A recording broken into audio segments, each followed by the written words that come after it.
Previously on Learn with Ryan. Today what we're going to do is we're going to look at short division.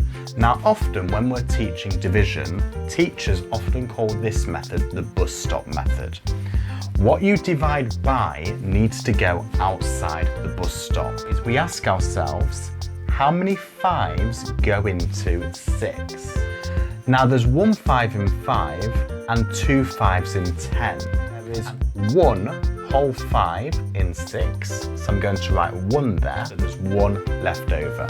So that remainder of 1 I'm going to put here above the 7 is how many 5s in 17. So that's going to be 3 5s in 15, but then there's 2 left over to get to 17. So the remainder of 2 I'm going to put here above the 5. We have 5 whole 5s in 25 with nothing left over. So we stop there and my answer is 135.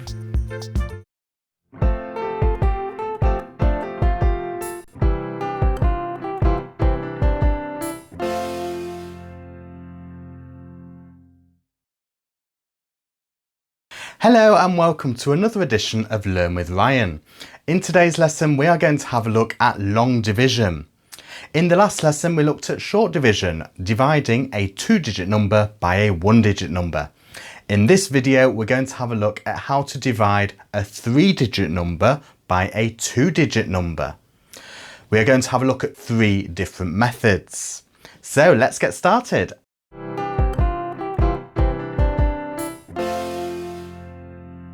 So here is the first example we are going to look at. 672 divided by 28. So let's start looking at our first method. So the first method is a bit like the short division method, using that bus stop method. So let's have a look. So we set up our bus stop, as always. Now remember from last time, what goes outside is what we divide by. So in this case, we're dividing by 28. So that's my number that goes outside of my bus stop. Inside we have 672. Now remember from last time is we listed the times table of the number that was outside the bus stop, the number we're dividing by. In this case, we're dividing by 28. So we're going to have to think about the 28 times table. Now that might seem complicated, but essentially all we're doing is we're just adding up 28 plus another 28 plus another 28. We don't need to do too many of them, just the first few, just to get an idea to see what's going on with the numbers. So let's list the 28 times table. So we start off with 28. And then after 28, what you could do is you could use the column method to add 28 to this. And if you do that, you'll find you get 56. Adding 28 onto 56, you'll find you get 84. Adding on 28 to 84, you'll find you get 112. And we could go further, but I'm not going to. Just the first few will be fine, just to see what's going on with the numbers. So what we can do now, just like with that short division method, it's very similar. We ask ourselves how many 28s in 6. Now because 6 is smaller than 28, there are no 28s in 6. So we move on to 67. How many 28s in 67? Well, we can count. We've got 1, 2, 3 and 84, but that's too many. We want 67. So in actual fact, there's 2 28s in 67. And then we need to think about what the remainder is. Well, at the moment we've got 56. We want to get to 67. So we need to add on another 11 to get to 67 from 56. So the 11 we add up here. So it becomes 112. Now we need to ask ourselves how many 28s in 112? Well, again, we can just count here. We've got 1, 2, 3, 4 whole 28s in 112. So I'm going to put 4 there. There's no remainder, so we can stop there. And the answer is 24.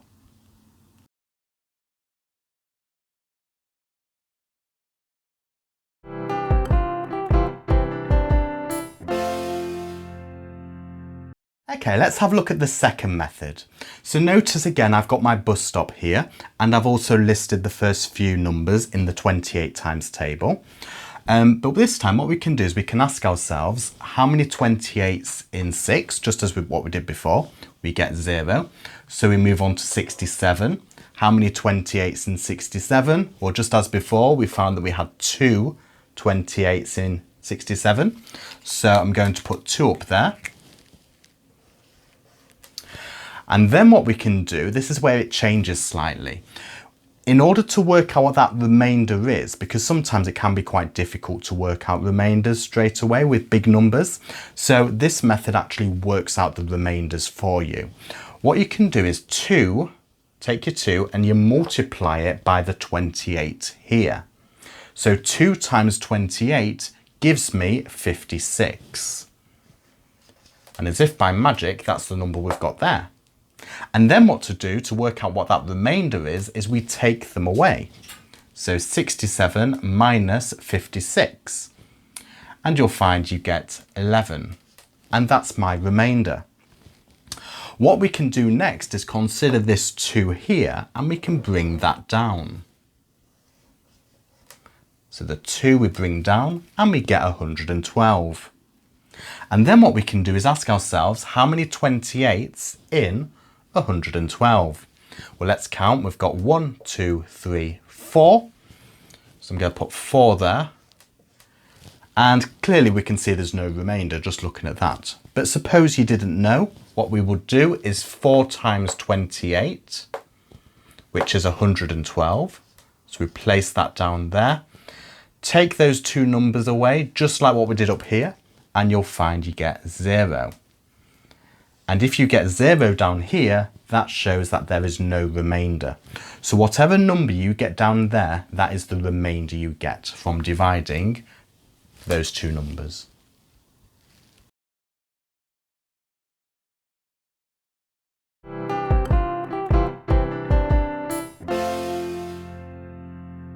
Okay, let's have a look at the third method.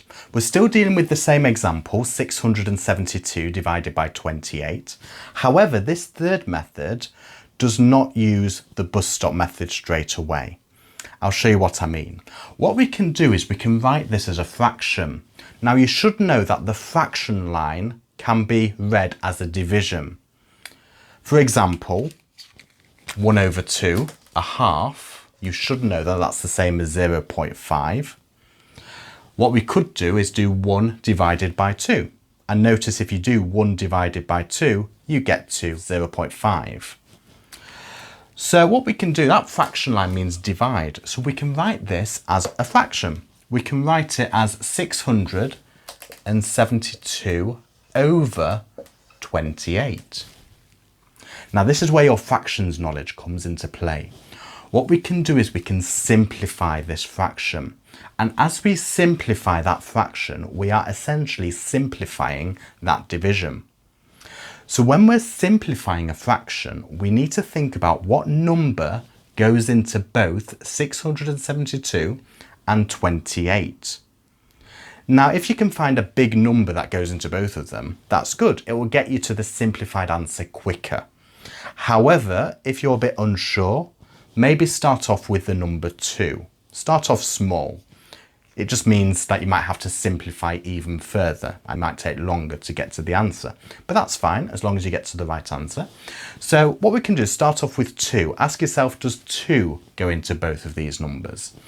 Well, 672 is an even number because it ends in a 2. 28 is also an even number because it ends in 8. So that tells me that 2 must go into both of those numbers. So what we can do is we can divide that top number, the 672, by 2, and we can divide 28 by 2. Now 672 divided by 2, well, without a calculator, what we could do is 600 divided by 2, which is 300. 70 divided by 2 is 35, and 2 divided by 2 is 1. Remember, when we're dividing by 2, that's the same as halving that number. So if we add those bits together, what you should find you get is 336. Okay, so what we have is 336 over 28 divided by 2, well that's 14, half of 28. Now what we can do is we can simplify that even further.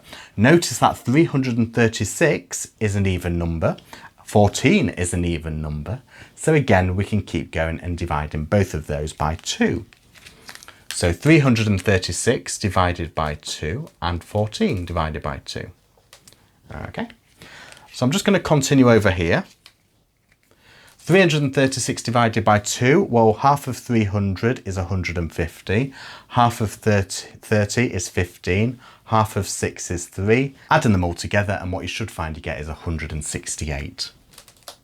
So 168 and over, and then 14 divided by 2 gives me 7. Now you may notice that 168 over 7 you cannot simplify. You cannot find, apart from 1, you cannot find a number that goes into both 168 and 7. But that's absolutely fine, because what we've done is we've simplified that division. 672 divided by 28 gives the exact same answer as 168 divided by 7. So this long division problem, we've actually transformed it into a short division problem. So let's work that out using the bus stop method. So 168 divided by 7 is what we're doing. How many 7s in 1? Well, there aren't any because 1's less than 7. How many 7s in 16? Well, we've got 7, 14, 21's too many, so there's 2 in 16. And what's remaining? Well, we've got 2. Because we've got 14 at the minute, we need 2 more to get to 16. So we're going to put 2 there. And then how many 7s in 28? Well, there's 4 whole 7s in 28 with no remainder. So the answer is 24.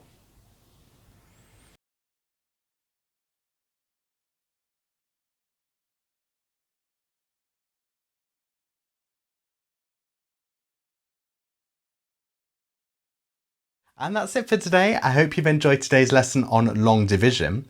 Even though we've only gone through one example, you don't have to rely on that example. You could think of other examples yourselves. Why don't you pick a random 3-digit number, a random 2-digit number, and see if you can use one of those methods or even all 3 methods to divide those numbers. And then what you could do is you could check your answers using a calculator and see if you have indeed got the right answer. Why don't you be creative and imaginative and see how many division problems you can create and solve? If you've enjoyed this video, don't forget to like and subscribe, and I look forward to seeing you next time for another edition of Learn with Ryan. Bye bye.